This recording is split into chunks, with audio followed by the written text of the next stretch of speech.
Allah bizi niyə yaradıb? Məsələn, sən bir iş görürsən, hansı iş sənə görə uğurlu işdir?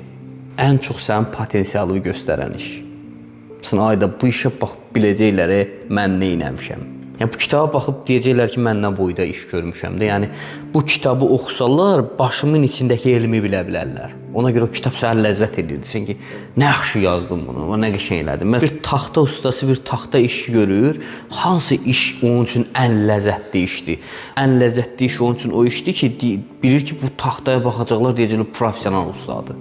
Yəni o iş bilir ki, onun professionallığını göstərə bilər. İndi Allahın yaratdıqları içərisində Allahın əzəmətini ən yaxşı insan nümayiş edə bilir.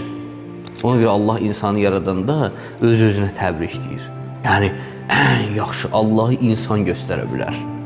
Çünki insan qəribə ziddiyyətlərlə dolu varlıqdır. İnsanın içərisində pisə meyllər var, pisə meylləri aşıb yaxşı olmaq var. İnsan məsələn üçün elə bağışlaya bilər ki, o bağışlamaq və o Allahı təmsil edə bilər. Məsələn, İmam Sadiq əleyhissalam deyib ki, qonşunun həyətinə baxmayın. Gəlir evə görür ki, xidmətçi qonşunun həyətinə baxır. Baxır ona deyir ki, mən sənə demişdim də qonşunun həyətinə bax. İmam baxır, sadəcə baxır ona. Yəni, baxmağında bir məzlumiyyət var ki, niyə qonşunun həyətinə baxırsan? Yəni, xidmətçi qorxudan uşağı düşürdür, öldürür.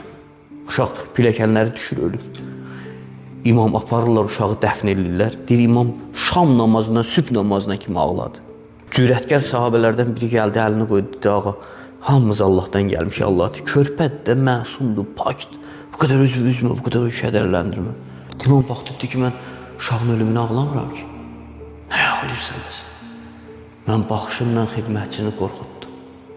Ona ağlayıram. Allah baxır, deyir, nə qəşəng məni təmsil edir. Nə qəşəng məni göstərir.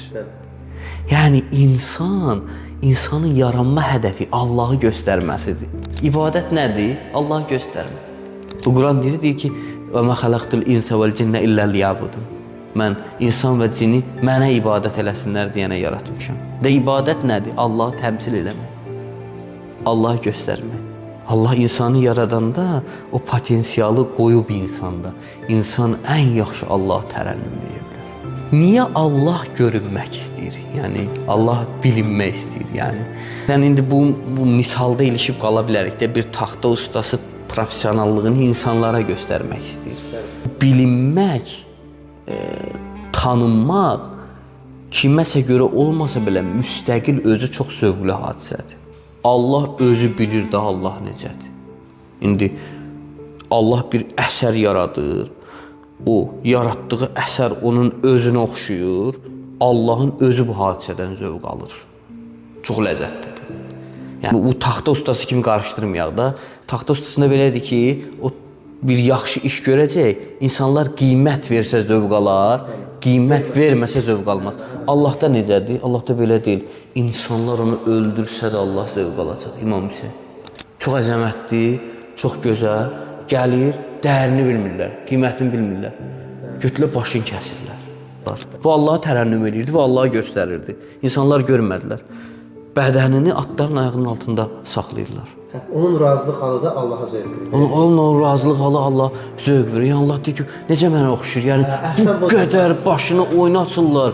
Yenə də bu onlardan deyir ki, qiyamət günü Allah Şimrə bir dənə səhnə göstərəcək. Başına döyə-döyə gedəcək cəhənnəmə. Deyəcək, onun sinəsi üstündə olanda Allah mənə göstərdi onun arzusunu. Onun arzusu bu idi ki, bunun adam olmağı, mənim başımı kəsməkdən keçirsə mən razıyım. Əhsən buna görə. Bu əhsən buna, yəni o Allah demir ki, məni onlara göstərsin. Sadəcə məni göstərsin. Elə məni mənim özümə göstərsin. Ya Allah tərənnüm eləsin.